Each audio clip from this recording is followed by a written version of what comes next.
Hey guys, അപ്പോൾ ഓണത്തിന് ഞാൻ സാരി ഡ്രൈപ്പ് ചെയ്യാൻ പോവാണ് കേട്ടോ.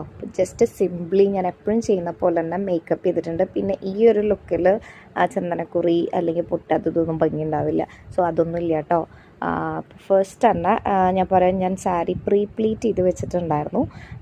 എന്നിട്ട് ഫസ്റ്റ് ലെഫ്റ്റ് സൈഡിലേക്ക് കുറച്ചെടുത്ത് ടക്കിൻ ചെയ്തിട്ട് ഒന്ന് ചുറ്റി വരാം. എന്നിട്ട് ആ ചുറ്റി വന്ന ഭാഗമൊക്കെ നല്ല നീറ്റായിട്ട് തന്നെ ഉള്ളിലേക്ക് ഇങ്ങനെ ടക്കിൻ ചെയ്യുക. എന്നിട്ട് നമ്മുടെ ചെസ്റ്റിൻ്റെ അവിടേക്കുള്ള പ്ലീറ്റിൻ്റെ ഭാഗം എടുക്കുക. അതിന് മുന്നേ ഇതാണ് എൻ്റെ ബ്ലൗസ്, ഇതിൻ്റെ സ്ലീവാണ് ഇതിൽ ഹൈലൈറ്റ് ചെയ്ത് നിൽക്കുന്നത്. അപ്പോൾ ഇതാണ് കേട്ടോ. അപ്പോൾ ആ ചെസ്റ്റിൻ്റെ ഭാഗത്തേക്കുള്ള പ്ലീറ്റ് എടുത്തിട്ട് ഇങ്ങനെ ബാക്കിലേക്ക് വേറെ ആരെങ്കിലും ചെയ്തു തരാണെങ്കിൽ നല്ല അടിപൊളിയായിട്ട് പിൻ ചെയ്ത് വെക്കുക. നമ്മൾ ചെയ്യുമ്പോഴത്തേക്ക് പെർഫെക്ഷനായിട്ട് നമുക്ക് ചെയ്യാൻ പറ്റില്ല. ആരെങ്കിലും ബാക്കിൽ നിന്ന് ചെയ്തു തരാണെങ്കിൽ അടിപൊളിയായിരിക്കും. എന്നിട്ട് അവിടെ നിന്ന് ഒതുക്കി ഇങ്ങനെ ചെസ്റ്റിൻ്റെ അവിടെ നിന്ന് ഇങ്ങനെ വലിച്ച് ഇതാക്കിയതിന് ശേഷം സെൻറ്ററിൻ്റെ ഭാഗത്തേക്ക് ഈ ഒരു സൈഡിൽ നിന്ന് ഇങ്ങനെ വലിച്ച് ഇങ്ങനെ കൊണ്ടുവരാം. എന്നിട്ട് നമുക്ക് ഈ ലെഫ്റ്റ് സൈഡ് കുറച്ചിങ്ങനെ ഷേപ്പൊക്കെ തോന്നിക്കാൻ വേണ്ടിയിട്ട് ജസ്റ്റ് ഇങ്ങനെ 2-3 ഇങ്ങനെ കൈ കൊണ്ട് ഇങ്ങനെ മുകളിലേക്ക് ഇങ്ങനെ വലിച്ച് ഇങ്ങനെ എടുക്കുക, ഓരോ ലെയേഴ്സായിട്ട്. എന്നിട്ട് ഇങ്ങനെ പിൻ ചെയ്ത് വെക്കുക. ദെൻ താഴേക്കുള്ള പ്ലീറ്റ്സ് അതൊക്കെ ഇങ്ങനെ പിൻ ചെയ്ത് നമ്മൾ ഓൾറെഡി വെച്ചിട്ടുണ്ട്.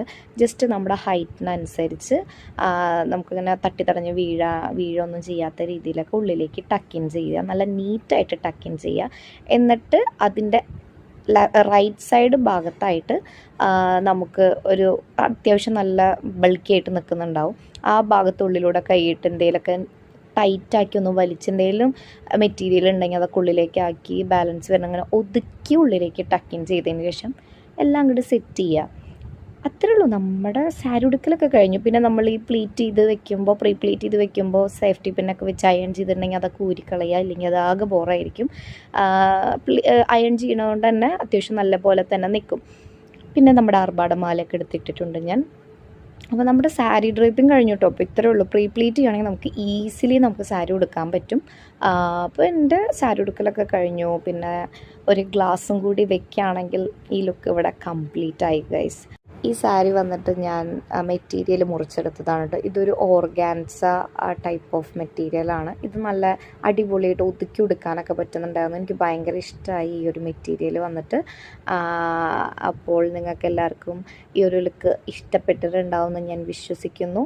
ഞാൻ ഈ കോപ്രായങ്ങളൊക്കെ കാണിക്കുമ്പോൾ ഒരു മൈൻഡ് പോലും ഇല്ലാതെ എൻ്റെ ചെറുക്കന്മാർ ബാക്കിലൂടെ അങ്ങോട്ടും ഇങ്ങോട്ടും പോകും. അവരൊന്നും മൈൻഡ് പോലും ചെയ്യുന്നില്ല, കാരണം അവരിതിവിടെ സ്ഥിരം കാണുന്നതാണ്. അപ്പോൾ അത്രയൊക്കെയുള്ളൂ. Tata bye bye, see U.